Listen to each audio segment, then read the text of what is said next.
Sa simula ng movie ay makikita natin ang mga trabahador na sumakay sa isang truck, pagkatapos ay makikilala natin sila Dewey, Frankie, Enda, Naning, Hendra at Fadil. Silang lahat ay mula sa isang nayon at pupunta sila ngayon sa isang sugar mill upang magtrabaho, at pagkadating nila sa sugar mill ay pinapunte na sila sa kani-kanilang mga kwarto, at magkakasama sa isang kwarto sila Enda, Naning, Wati at si Ronnie. Samantala ay pumasok na si Fadil sa kanyang kwarto, at nang magdadasal na siya ay bigla niyang nakita ang isang babae na bigla namang nawala, pagkatapos ay uminom si Ende sa kusina, kung saan ay nakarinig siya ng mga kakaibang ingay na nagmumula sa kisame, at nakaramdam siya na tila biglang may dumaan, kaya't sinundan niya iyon hanggang sa makarating siya sa lumang factory, at sa loob nito ay nakarinig siya ng boses ng mga lalaki, at nang sundan niya ang mga boses ay biglang may lumabas na isang patay sa kanyang likuran, at nang dungawin niya ang isang butas sa pader, ay nakita niya na bigla siyang tiningnan ng isang grupo ng mga tao na nagsasagawa ng isang ritual, at nang mahulog ay agad siyang nagtatakbo, at makikitang biglang may lumitaw na isang malaking dyablo sa kanyang likuran. Kinabukasan ay pumasok na sila sa kanilang mga trabaho, pagkatapos ay tinawag ni Mrs. Marnie si Enda upang pagtrabahuhin sa kanyang opisina, at makikitang nagtatrabaho na ang lahat sa tubuhan, samantala ay ikinwento ni Frankie na dati nang nasunog ang warehouse, at nasunog ng buhay ang lahat ng mga di nakalabas, at pagkatapos ng trahedya ay ipinatupad na ang yellow at red rules, dahil sa bali-balita na ang lahat ng mga namatay sa sunog ay mga nagmumulto.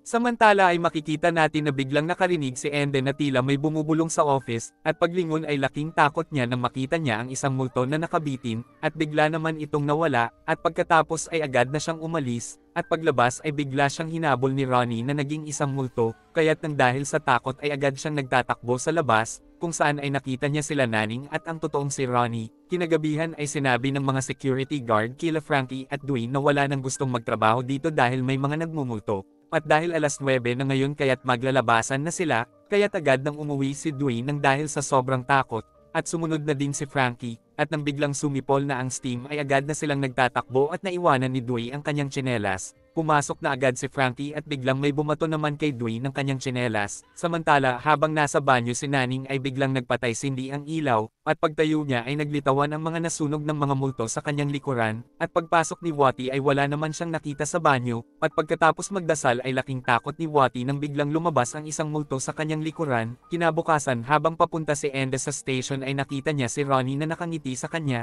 at dahil mas asagasaan na si Ronnie kaya't sinigawan niya ito, ngunit nanatili pa ding nakatayo at nakatawa si Ronnie hanggang sa mabagsakan na siya ng mga tubo at masagasaan. Pagkatapos ay pinagalitan ni Mrs. Marnie si Enda, at sinabi ni Mr. Samin na kailangan na nilang ihinto ang milang dahil sa nangyari, ngunit sinabi ni Marnie na hindi pwedeng ihinto ito. Samantala ng tagain ni Gina ang isang buko ay may lumabas na itim na likido at mga alupihan dito, at sinabi ni Samin na tama ang kanyang kutob na hindi normal ang pagkamatay ni Ronnie, kaya't sinabi ni Gina na kailangan nating magsagawa ng isang ritual. Pagkatapos ay sinabi ni Ende kay Fadil na may kakaiba sa pagkamatay ni Ronnie, at simula nang mapunta tayo dito ay nakakakita ako ng mga nakakakilabot na mga bagay. Samantala ay makikitang nagsasagawa ng isang ritual at nag-alay ng mga baka sila Samin at Gina, upang hindi na pumatay ang Diablo. Kinagabihan ay nakita ni Ende si Ronnie na nakaupo sa kama, at humingi siya ng tawad dito, at nang makita niya sa salamin na naging isang matandang babae si Ronnie ay bigla siyang inatake nito, at nagdatingan doon sila Naning,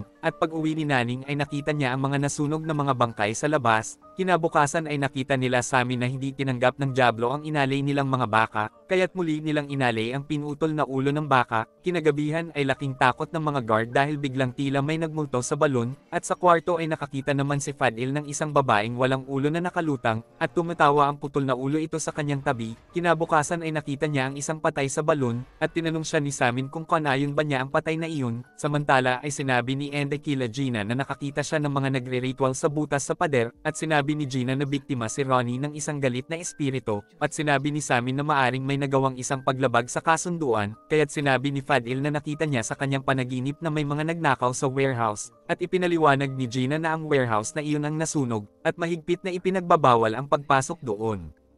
Pagkatapos ay nagsagawa sila Gina at Samin ng isang ritual, at biglang namula ang mga mata ni Samin at sinabi niya na ang mga tao at ang Jinn ay maayos na namumuhay sa lupa, at kung sino man ang lumabag dito ay mamamatay. At pagkatapos ay nagsasayaw si Samin sa mga bubog at kinain niya ang mga ito, at ilang sandali ay bigla siyang nagtatakbo na parang isang hayop, at nang maging normal na ulit si Samin ay sinabi ni Gina na maraming aksidente na ang nangyayari noon sa warehouse. kaya't nakipagkasundo ang mga tao sa reyna ng kaharian ng mga espiritu na si Maharato, na maghiwalay na ng may kapayapaan, kaya't mula noon ay naging sagrado na ang warehouse na iyon, ngunit dahil sa mga pasaway na mga manggagawa ay nasunog ang warehouse, kaya't sobrang nagalit ang mga kaluluwa, pagkatapos ay nalaman nila na may nagnakaw pala sa mga alahas ng Maharato, at pagkasabi ni Gina na delikado na tayong lahat ngayon ay biglang sumuka ng dugo si Marnie. Sinabi ni Gina kay Fadil na kailangang mahanap mo kung sino ang dalawang magnanakaw na nakita mo sa iyong panaginip, samantala ay nakita ni Naning na may multong naghahanap sa kanyang kwarto, at nang biglang nawala ito ay agad niyang inilagay sa kanyang bag ang mga alahas, at nang lalabas na siya ay nakita niya ang mga nasunog na mga patay,